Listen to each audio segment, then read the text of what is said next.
All right, what is going on? First responder men, stand up. Let's go. This is going to be an amazing training. One of the biggest questions I get from all the men that I work with is, Joel, how do I become more present? I'm constantly busy. There's shift work, you got a mortgage to pay, you got your wife, you've got kids' activities, you've got all these things pulling you in all these different directions. And so, how do we become more present, right? In our daily lives? Like, we are not Buddha. We are not some magical yogi that just sits in a cave. Like, we're busy people. We're entrepreneurs. We're go-getters. We're mission driven.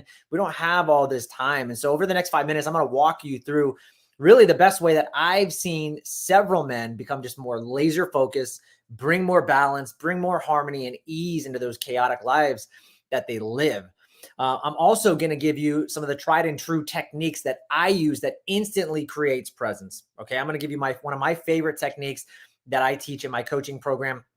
And also at the end, if you're interested, I'm actually going to give you a cheat sheet. So anybody that's interested in that cheat sheet for instant presence, I went through a life coaching program that cost me $5,000. And it was probably one of the most impactful things I learned is how to create this instant presence. So if you're interested in that, just drop me a line at the end, reach out, and I will send that to you. Also, if you're a first responder who's not in my first responder Facebook group, my men's group, who looking to level up their marriage and their family, it's free. Drop me a line and we'll get you in there as well. So last thing before we get started, if you don't know me and you're like, who is this guy? Well, I was a first responder for almost 15 years.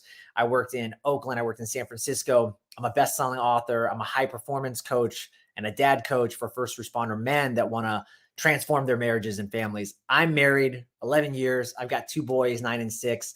And I have fallen into the many pitfalls that so many other men have, especially first responders. I mean, the divorce rate's even higher than any other profession I know of. And I've been able to transform that. And I've realized that actually marriage is awesome. But when you know the right skills and you have the right mindset and the right heart set, really it's achievable for anyone. And I truly believe that. And I know anybody can turn it around. And that's what I'm all about. So let's get started. Over the next 5 minutes, I'm going to drop how do we become more present. I'm going to tell you the 3 secrets, 3 ways that I know. I'm going to give you the best technique that I do on a regular basis, and it helps bring presence into my life, and I hope it brings more into yours. Now, the first thing you have to understand is what's pulling you out of presence. Okay. Now, guys, believe it or not, you can't help it because there's this thing called dopamine. It's a brain thing happening. Okay. And dopamine is that happy, right? It's that wanting, it's that drive, it's that motivation. But here's the deal. We are in a dopamine state more than ever. It's in abundance. That's why we are so triggered to be on TikTok and Instagram and just scroll on our phones, because these apps are creating this rich dopamine environment more than we've ever had before. And so we want that more and more, which is natural, right? Of course, you want to be in a happy state more and more. Here's the problem. That TikTok dopamine state that we're so used to now, when you go back to your family life or you go to work or you do whatever, you can never reach that state again. And so your dopamine baseline is like up here now, where it used to be maybe back down here, right? But because we're being so triggered by the outside world, that dopamine baseline has raised. And now every time you get on, you're looking for more and more. So of course, guess what? When you go hang out with your kids and they want to play stupid toys, you think you want to do that? Of course not. I know I don't. It's hard, right? It's really hard. And so you got to understand that it's a neurobiological thing. It's not your fault. But now that you understand dopamine a little bit better, understand this. I interviewed the author of Dopamine Detox, Stanford professor, and she talks about this. And so the way to reset dopamine, it's going to take you 4 weeks on average to reset dopamine levels. So be kind to yourself, understand what's happening. I think when we have more awareness, we start to understand, oh, okay, that's the mechanism. This is what's happening. It's not just like, oh, I'm some bumbling idiot. No, you're being triggered by this dopamine. And so it's going to take 4 weeks to reset. So if you know that about yourself, the phone or whatever, I know that about me. I just keep the phone out of the room. My kids will even tell me, Dad, get off your phone. Dad, get off your phone. Dad, I'm talking to you. Like, get that thing out of here. I'm going to destroy it. I mean, it's funny the things they say. So you got to understand dopamine, number one. The second thing is, if you're not present, that means you're not in the now. Why are you not in the now? It means you either must be in the future or you're living in the past. Why are those two things happening to you? What's triggering you? For me, if I'm in the future, I'm thinking about my business. I'm thinking about how I'm going to do this. There's this new funny reel I'm going to do or whatever. That's a lot of my future stuff. If it's the past, then maybe I'm thinking about bills. I'm thinking about why my wife is mad at me, all those things. And you can't be present if you're thinking in the past or if you're thinking in the present. Yeah, I mean, I'm sorry, the future. If you're not in those states, how can you be living in the now? How can you be expected to be taking in everything that is happening now?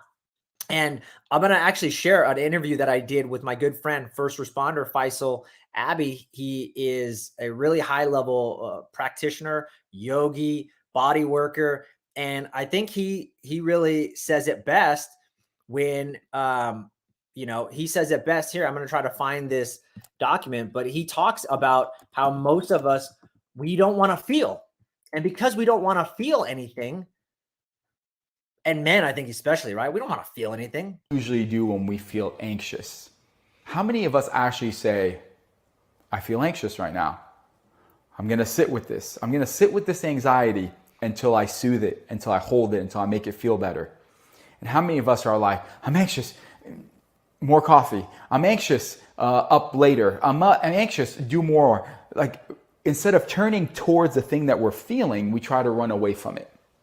I'm anxious. Give me a pill. I'm anxious. Give me a pill. Right? So I'm anxious. I need a minute. Just turning towards it, and now it like dissipates it. That's what you have to do with the body. So there's pain there. Let's feel it. Where does it radiate to? Is there anything stuck in there? How do you feel when you tune into it? Often, there's an emotional component. There is a really kind man.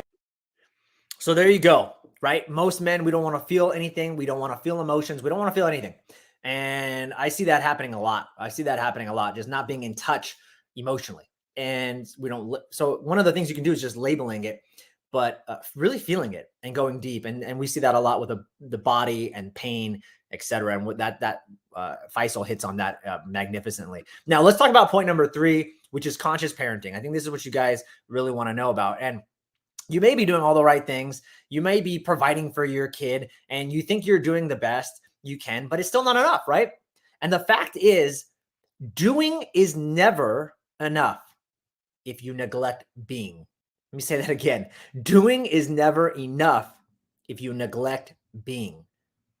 So how do you bring being into the life of a busy family, into the relationship of a child? Guys, it's actually really simple. The key is to give your child attention. And there's 2 forms of attention. One we might call form-based attention, and the other one is called formless, okay? Now, form-based is always connected in some way with doing or evaluation. Have you done your homework? Did you eat dinner? Did you tidy up your room? Did you brush your teeth? Do this, stop doing that, hurry up, get ready. That's all form-based. Then there's formless attention. As you look at, as you listen, as you touch, or you help your child with whatever you're doing, and you're just being completely present. You're not wanting anything other than that moment as it is. And when you're in this way, you make this room now for being. In that moment, you're present. You're not a father. You're not a mother. You are alertness. You are stillness. This is the presence that is just listening, looking, touching, even speaking. You are the being behind the doing. You guys got that? So powerful, right? Now, let me tell you one of the things I like to do to attain presence. One is I just use the breath. It's so simple. Breath work has really transformed my life. And the more I've like geeked out on it, I'm like, oh, this is why ancient traditions have done it. And so when I'm not present or I'm feeling myself triggered, one of the things I like to do is just count backwards. 5, 4, 3, 2, 1. And then I just take a nice breath into my belly. And I just let it out. And that is a really simple way. Many of you are probably laughing and going, come on, Joel, there's got to be more to it. No, try that. Breathe into your belly. Most of us are stuck breathing into our chest. We're not getting enough oxygen in our belly. And it's just using the breath as an anchor to becoming present and not have that busy monkey mind. It is really transformational. I also have a handout, like I mentioned, a little cheat sheet for instant presence. You can do that exercise as well. I'm happy to send that to you. If you're interested, just drop me a line, like I mentioned before, and I'll send you that. Last but not least, anybody, like I mentioned, if you're interested in just learning more about either the free cheat sheet or you just want to join my first responder Facebook group or the free program, let me know. Drop me a line, comment on the video, just say, Joel, I want it, and I will send that to you ASAP. Guys, I hope this was really helpful and impactful. I like to do these trainings. I know it sharpens my sword every time I revisit these things, and it makes me a better human, a better dad. And I think it's going to help a lot of people. So I hope it helps you. I'm out. Have an amazing rest of your week.